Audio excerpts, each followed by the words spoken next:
സുൽത്താൻ ബത്തേരി നിയോജക മണ്ഡലം LDF സ്ഥാനാർത്ഥി MS വിശ്വനാഥനോടൊപ്പമാണ് ഇപ്പോൾ നമ്മളുള്ളത്. ഈ തെരഞ്ഞെടുപ്പിൻ്റെ പ്രചാരണ പരിപാടികളിൽ വളരെ സജീവമായി രാത്രിയും പകലുമില്ലാതെ അദ്ദേഹം ഓടിക്കൊണ്ടിരിക്കുകയാണ്. അതിനിടയ്ക്ക് നമ്മോടൊപ്പം കൊണ്ട് നമുക്ക് സംസാരിക്കാം. ഇപ്പോൾ LDFൻ്റെ പ്രചരണം വലിയ രീതിയിൽ തന്നെ നടക്കുകയാണ്. ഓരോ സ്ഥലങ്ങളിലും എത്തുമ്പോൾ എന്താണ് അവിടുത്തെ ഒരു അവസ്ഥ? തീർച്ചയായിട്ടും നല്ല പ്രതികരണം. അത് LDFൻ്റെ സ്ഥാനാർത്ഥി പ്രഖ്യാപനം വന്ന ഉടനെ തന്നെ ഞാൻ പ്രചരണ രംഗത്തിലേക്ക് എൻ്റേതായിട്ടുള്ള വ്യക്തിപരമായിട്ട് പാർട്ടി ഔദ്യോഗികപരമായിട്ട് അതിൻ്റെ പിറ്റേ ദിവസം തൊട്ട് തന്നെ തുടങ്ങി. അതായത് നിയോജകമണ്ഡലത്തിന് വിവിധ ഭാഗങ്ങളിൽ എല്ലാ സ്ഥലത്തും പോയപ്പോഴും നല്ല സ്വീകാര്യതയാണ്.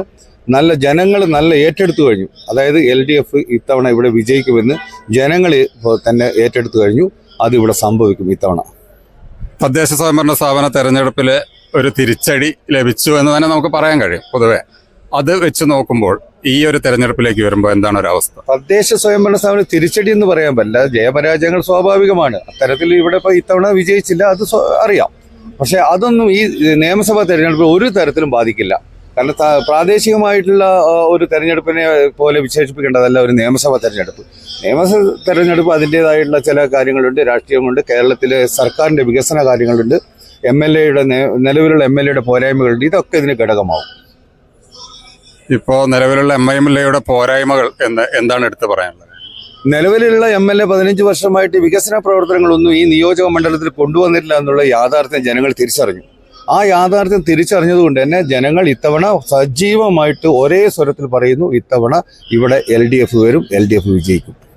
ഇപ്പോൾ UDFൻ്റെ ഒരു വികസന മുരടിപ്പ് എടുത്തു കാട്ടുമ്പോഴും ഈ ബ്രഹ്മഗിരി പോലുള്ള വിഷയങ്ങൾ എത്രത്തോളം ഈ തെരഞ്ഞെടുപ്പിനെ ബാധിക്കും? അല്ല, അത് പാർട്ടി അത് വേണ്ട രീതിയിൽ വേണ്ട പോലെ പ്രതികരിച്ചിട്ടുണ്ട്, അത് സംസാരിച്ചിട്ടുണ്ട്. ആ വിഷയങ്ങളിലേക്ക് ഞാൻ കടക്കുന്നില്ല.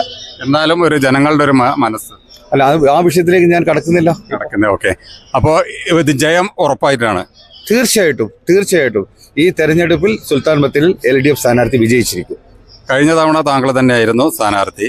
അത് ഒരു പരാജയത്തിലേക്ക്, ജയപരാജയം താങ്കൾ പറഞ്ഞതുപോലെ ഉണ്ടാവുന്ന ഒരു കാര്യമാണ്. പക്ഷെ അത് വെച്ച് നോക്കുമ്പോൾ ഇത്തവണ അല്ലെങ്കിൽ കുറച്ച് നേരത്തെ തന്നെ ഇതിന് തെരഞ്ഞെടുപ്പുമായി പ്രചരണത്തിന് ഇറങ്ങിയിട്ടുണ്ട്. അപ്പോൾ ഒരു ജനങ്ങളിൽ നിന്ന് കിട്ടുന്നൊരു ഫീഡ്ബാക്ക്? അല്ല, ഞാൻ പറഞ്ഞല്ലോ, ജയപരാജയങ്ങൾ സ്വാഭാവികമാണ്. എല്ലാവരും വിജയിക്കില്ല, ഒരാൾ വിജയിക്കും. പക്ഷേ ഇത്തവണ പാർട്ടി ഞാൻ കഴിഞ്ഞ തവണ പരാജയപ്പെട്ടെങ്കിൽ ഇത്തവണ എന്നെ പാർട്ടി പരിഗണിച്ചു. അതൊരു അതായത് വിജയസാധ്യത മുൻനിർത്തിക്കൊണ്ട് തന്നെയാണ് പരിഗണിച്ചിരിക്കുന്നത്. അതുകൊണ്ട് തന്നെ ഇത്തവണ വിജയിക്കും, അതിൽ യാതൊരു തർക്കവുമില്ല.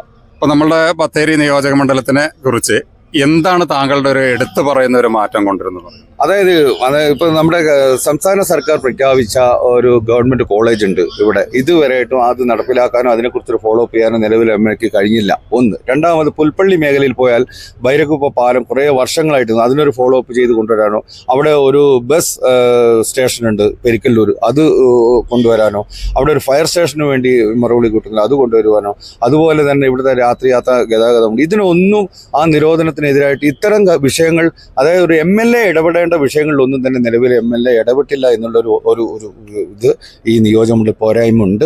ആ പോരായ്മ കൊണ്ട് തന്നെയാണ് ഈ നിയോജക മണ്ഡലത്തിൽ തൊട്ടടുത്ത മാനന്തവാടി നിയോജക മണ്ഡലവുമായി താരതമ്യം ചെയ്യുന്ന സമയത്ത് അവിടുത്തെ MLAയും മന്ത്രിയും കൂടിയായ OR കേളുസ്വാമി അതായത് എല്ലാ വികസനങ്ങളും കൊണ്ടുവന്നിട്ടുണ്ട് എല്ലാ തലത്തിലും. പക്ഷേ അതേപോലുള്ളൊരു MLA ആണ് ഇവിടെ ഉള്ളത്. പക്ഷേ അദ്ദേഹത്തിനൊന്നും കഴിഞ്ഞില്ല എന്നുള്ള യാഥാർത്ഥ്യം ജനങ്ങളുടെ മുന്നിലുണ്ട്. എന്തായാലും താങ്കൾ പൂർണ്ണമായ വിജയപ്രതീക്ഷയിലാണ്. ഏകദേശം ഒരു ഭൂരിപക്ഷം എത്ര? അതൊന്നും ഇപ്പോൾ പ്രഖ്യാപിക്കാൻ പറ്റില്ല. ഞാൻ വിജയിക്കും, തീർച്ചയായിട്ടും വിജയിക്കും. തീർച്ചയായും അദ്ദേഹവും വിജയപ്രതീക്ഷയിലാണ്. അദ്ദേഹത്തിന് നമ്മൾ വിജയാശംസകൾ നേരുകയാണ്. സുൽത്താൻ ബത്തേരിയിൽ നിന്നും ജയരാജ് ബത്തേരി, News 18 വയനാട്.